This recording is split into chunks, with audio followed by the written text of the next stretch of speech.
There comes a moment when you realize you've been holding your breath, not literally, but emotionally. You've been tense, waiting for a message, a change, a sign that he still cares. But that kind of waiting slowly suffocates your peace. And then one day, something inside you whispers, asterisk, I just want to breathe again. Asterisk, that's what letting go really is, not giving up on love, but giving yourself back the air you lost trying to hold on to someone who stopped showing up. Because peace feels like breathing again. You can't truly heal while you're still clinging to the hope of maybe he'll come back. Maybe he'll change, maybe this time he'll see what he lost. Those thoughts don't sound like much, but they're the quiet chains that keep you stuck in a story that's already ended, stuck in an emotional loop that gives you just enough hope to keep you from moving forward, and that's the painful irony of it. The thing you're holding on to for comfort is the very thing keeping you from peace. Healing can't happen in the same space where you keep reopening the wound. When you hold on to maybe, what you're really doing is keeping yourself emotionally suspended, half in the past, half in the future, never fully in the present. You replay the memories, you analyze the last words, you try to decode the silence. Every little thing becomes a potential sign that maybe he still cares. But what if the real sign you've been missing is your own exhaustion? The heaviness you feel every time you check your phone. The anxiety that floods you when he posts something new. The ache that never quite goes away. That's your heart begging you to let go of waiting, because the truth is, peace can't coexist with maybe. We hold on because hope feels safer than loss. It gives us something to believe in, even if that belief is built on illusion. You tell yourself, if I just wait a little longer, he'll see what he had. But deep down, you know that waiting has become its own kind of heartbreak, the slow, daily kind that doesn't come from what he does, but from what you keep doing to yourself. You keep hoping, and in that hope you keep hurting. Healing doesn't begin when he comes back. It begins when you stop needing him too. There's a quiet power in finally saying enough. Not in anger, not in bitterness, but in truth. Because maybe is seductive. It keeps you from facing the finality of what's gone. But it also robs you of your ability to breathe again. The longer you hold on to the hope of what could have been, the longer you delay the life that's waiting for you now. You're not meant to stay in limbo, waiting for someone else's change to give you closure. You're meant to choose peace, even when you didn't get the answers you wanted. Letting go of maybe doesn't mean you stop caring. It means you stop bleeding for a possibility that never became reality. It means you start caring more about your own well-being than about the fantasy of how things could have turned out. It's the moment you stop bargaining with fate and start trusting life again. Because when you finally release that tiny, lingering thread of hope, something incredible happens. Your heart starts to exhale. You feel lighter, clearer, more grounded. You start to see yourself again, not through the lens of what he couldn't give you, but through the truth of what you deserve. Peace doesn't come from answers. It comes from acceptance. It's not about understanding why things happened the way they did. It's about realizing that you don't need to. The healing you're searching for isn't in his return. It's in your release. When you finally stop waiting for maybe, you create space for something real, peace that doesn't depend on anyone else, happiness that doesn't hinge on what used to be, and freedom that feels like taking your first deep breath after holding it for far too long. Letting go isn't weakness. It's one of the most powerful acts of self-respect you'll ever make. Because when you let go, you're not saying, I don't care anymore. You're saying, I care too much to keep hurting like this. You're saying, I deserve peace more than I deserve pain.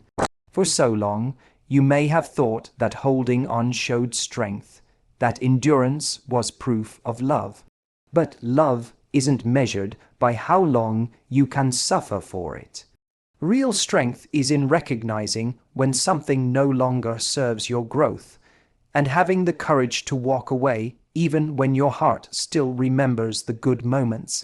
We're taught that giving up means losing, so we keep trying, we keep hoping, we keep believing that if we just love harder, it'll finally work. But what you don't realize is that sometimes holding on is what's keeping you small. You keep investing your energy in a story that keeps breaking you, instead of writing the next chapter of your life. Letting go doesn't mean the love wasn't real. It just means that it's run its course. It's not about erasing memories. It's about no longer allowing them to control your future. There's a quiet kind of power that comes when you finally say, "This is not where my peace lives anymore." It's not dramatic. It doesn't come with fireworks. It's that still, steady voice inside you that says, "I'm tired of fighting for something that keeps taking from me." That voice isn't weak. It's the voice of truth. Because strength isn't in holding on when something is breaking you.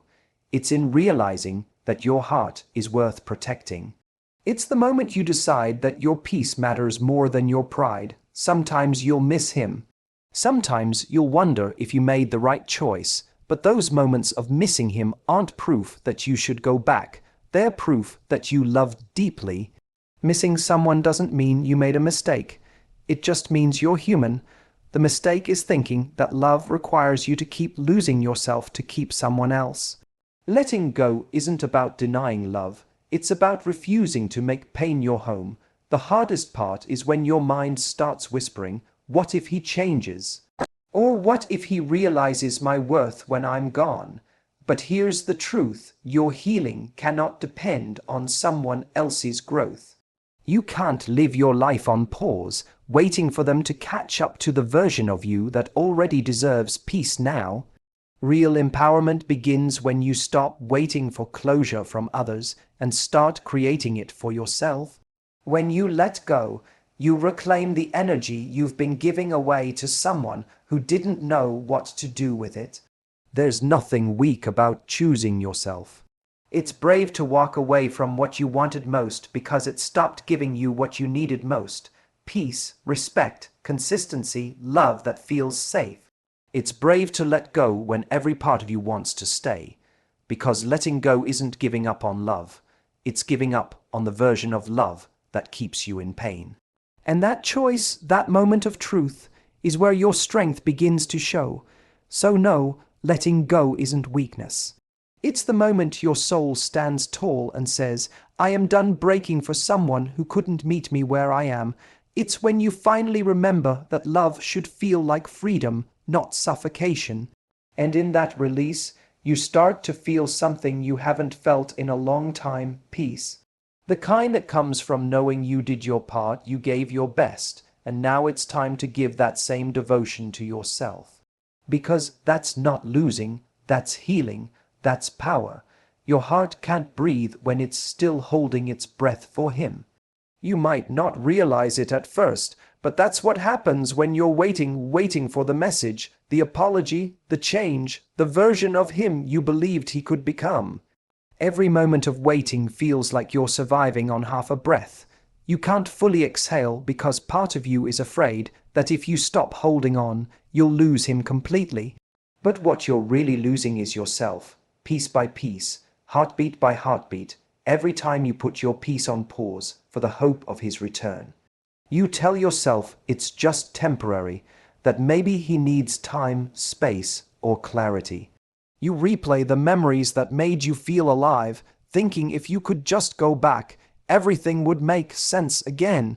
But that kind of waiting doesn't bring you closer to peace. It keeps you hostage to uncertainty. It's like standing at the edge of a cliff, holding your breath, waiting for someone to pull you back, not realizing you've had the power to step away all along. And that's the thing: the moment you finally decide to breathe again, you realize you never needed him to set you free. It's exhausting to live like that, to keep showing up for someone in your heart when they've stopped showing up in your life. You think about him when you wake up. You check your phone too often. You go to bed with the same ache that tomorrow might be different. But peace doesn't arrive through waiting. It arrives through release.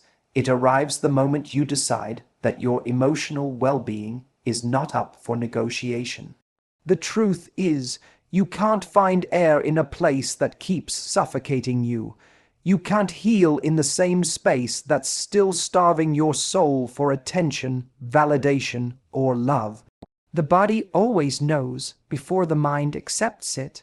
That tightness in your chest, that fatigue that never quite fades, that restless feeling when you try to move on but keep getting pulled back, that's your heart struggling to breathe under the weight of holding on.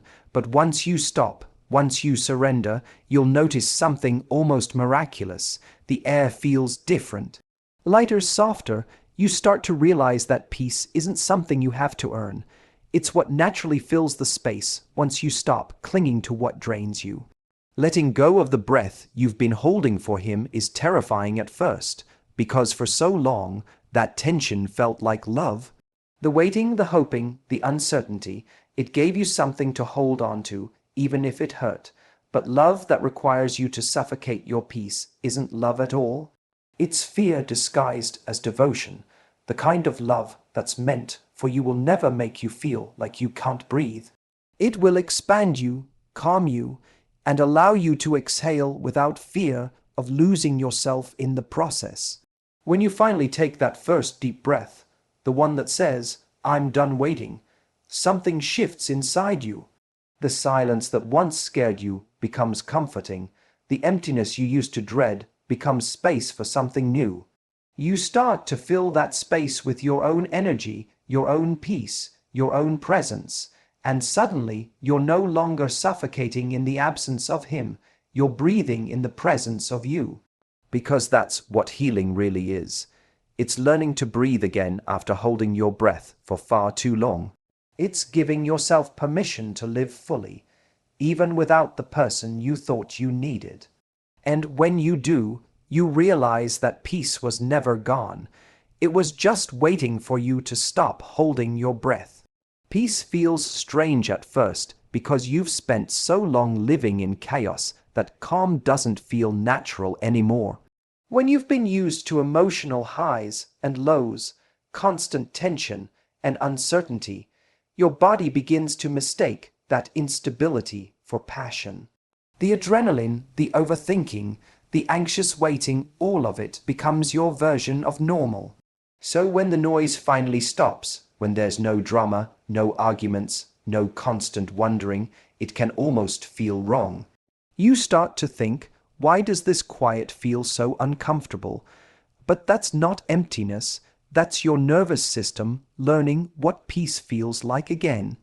It's strange how peace can feel foreign after you've lived through emotional turbulence. You've been so used to chasing validation, reading between lines, trying to decode mixed signals, and managing the highs and lows of someone's inconsistency that calm feels like something's missing. You find yourself scrolling through old messages, not because you miss the pain, but because the silence feels unfamiliar. You might even start to question if you made the right choice. Did I overreact? Maybe it wasn't that bad. But that's just your mind trying to make sense of what your heart has already released. Chaos has a way of convincing us it's excitement. When you're constantly waiting for someone's next move, your emotions become addicted to unpredictability. You start to crave it, not because it's healthy, but because it's familiar. And familiarity, even when it's painful, feels safer than the unknown. But peace isn't supposed to excite your nervous system. It's supposed to relax it. It's not supposed to make your heart race. It's supposed to let it rest. So when life suddenly feels quiet, don't confuse that stillness with emptiness. It's not the absence of love. It's the beginning of healing. There's a part of you that might even miss the chaos, the constant contact, the back and forth, the moments when he'd disappear and reappear just long enough to make you believe again. That cycle gave your mind something to chase and your heart something to hold on to. But peace doesn't play those games. Peace doesn't make you question your worth or wonder where you stand. Peace doesn't demand that you shrink to keep someone else comfortable. It's steady, gentle, and grounding. And it takes time for your heart to adjust to that kind of consistency after surviving on emotional turbulence. In the beginning, peace feels quiet and quiet feels lonely, but as you keep choosing it, something beautiful starts to happen. The silence that once scared you begins to feel safe. The stillness that once made you restless starts to bring you clarity. You begin to see that this calm isn't emptiness, it's space. Space for you to think clearly, to feel deeply, to rebuild who you are without the constant noise of someone else's chaos. It's the air you didn't realize you were missing while you were drowning in confusion. You start to notice small shifts. You wake up without that pit of anxiety. You stop checking your phone every 5 minutes. Your thoughts stop revolving around what he's doing or feeling. Slowly, you start coming back to yourself, and that's when you realize the truth. Peace doesn't feel strange because it's wrong. It feels strange because it's new. It's not that you miss the chaos, it's that you're learning to exist without it. You're teaching your heart that love doesn't have to hurt to be real. Peace won't shout for your attention the way chaos did. It will whisper. It will arrive softly, in the quiet moments when you're no longer fighting to be understood or begging to be chosen. It's in those moments when you finally exhale and think, so this is what it feels like to just be okay, and the more you allow that stillness in, the more it becomes your new normal. Eventually, the chaos that once felt like home will feel unbearable, and peace will feel like breathing, natural, effortless, and finally yours. You don't need closure from him. You need completion within yourself. For so long, we convince ourselves that healing can't happen until we get that final conversation, that apology, that explanation that makes everything make sense. We crave words that never come because we believe they're the missing piece of our peace. But closure isn't something another person gives you. It's something you decide to give yourself. Waiting for someone else to help you move on is like standing at a locked door, hoping the person who walked away will come back and hand you the key when the truth is, you've had it in your pocket the whole time. The need for closure comes from wanting validation that what you felt mattered, that you weren't crazy, that the love was real. You want them to acknowledge the pain, to see the damage, to finally say, I understand what I did. But often, the people who hurt you can't give you that. Not because they don't know how, but because doing so would require them to face parts of themselves they've spent their lives avoiding. And if you keep waiting for that moment, you hand over your peace to someone who's already shown you they don't know what to do with it. True completion happens when you stop needing their words to make sense of your experience. When you realize that your healing isn't dependent on their growth, your freedom begins. You don't need to hear them say they're sorry to forgive them. You don't need to understand why they did what they did to stop carrying the weight of it. The answers won't heal you, acceptance will. Sometimes closure isn't a conversation. It's a quiet moment alone where you finally say, even without the ending I wanted, I choose peace. There's an illusion that if they just explained, it would hurt less. But even if you got every answer, it wouldn't erase the past. It wouldn't undo the times you felt small or the nights you cried waiting for them to care. The truth is, no explanation can rewrite the pain of being undervalued. What can heal you is understanding that you don't need them to confirm your worth. You already know it. You know you showed up with love, with effort, with heart. You know you tried. That's enough. When you stop seeking closure from them, you give that power back to yourself. You start seeing the situation not through the lens of loss, but through the lens of lessons. You realize that every unanswered question, every unspoken apology, every silent ending, it all taught you something. It taught you how to listen to your intuition, how to honor your boundaries, how to stop begging for clarity from people who thrive in confusion. It taught you that peace doesn't require understanding, it requires release. Completion within yourself looks like no longer needing to check if they're thinking about you. It looks like no longer rehearsing what you'd say if you saw them again. It's the moment when the memories no longer sting, they simply exist as part of your story, not the whole of it. You stop needing to rewrite what happened, because you finally trust that what's ahead is far more meaningful than what's behind. Letting go without closure is an act of strength, not surrender. It's you saying, I may never know why it ended this way, but I know I deserve peace anyway. You stop waiting for them to heal you and start realizing that you are the healer. You close the chapter, not because they ended it properly, but because you're ready to write a better one. And in that decision, that quiet, private decision, you find something far greater than closure. You find freedom. When you let him go completely, you finally make room for yourself. For so long, he took up space in your mind, your heart, your plans, even your silence. Every thought revolved around him, what he was thinking, how he was feeling, whether he still cared. You didn't realize how much of your emotional energy was spent trying to hold on to something that had already slipped away. When you let go, it's not just about releasing him. It's about reclaiming the parts of you that got lost in the process of loving him. You begin to realize how heavy it's been to carry someone who wasn't walking beside you anymore. At first, that space feels empty. You might feel lonely, even hollow, as if something essential is missing, but that's only because you've been used to filling every quiet moment with thoughts of him. Once that fades, what you're left with isn't emptiness, it's space, and space is where healing begins. Space is where you finally start to hear your own voice again, unfiltered by someone else's absence or approval.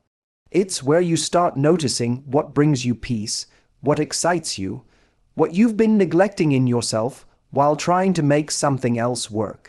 When you let him go completely, you stop checking your phone for messages that never come. You stop waiting for apologies that might never be spoken. You stop rehearsing conversations that don't need to happen. That constant emotional noise quiets down, and in its place, something gentle starts to emerge, your own presence. The part of you that you silenced to avoid conflict, the part of you that softened too much to be understood, the part of you that kept loving even when it hurt, she begins to return. And she's wiser now. She knows that peace doesn't come from being chosen. It comes from choosing herself. It's a strange kind of freedom at first. You wake up one morning and realize he's not the first thought in your head. You catch yourself laughing at something without the ache underneath. You go a few hours, then a few days, without wondering what he's doing. That's when you start to feel the difference between missing someone and making space for yourself. You realize that you can miss him and still not want him back. You can remember the good moments and still accept that they are in the past. You can love who he was to you and still love yourself enough to move on.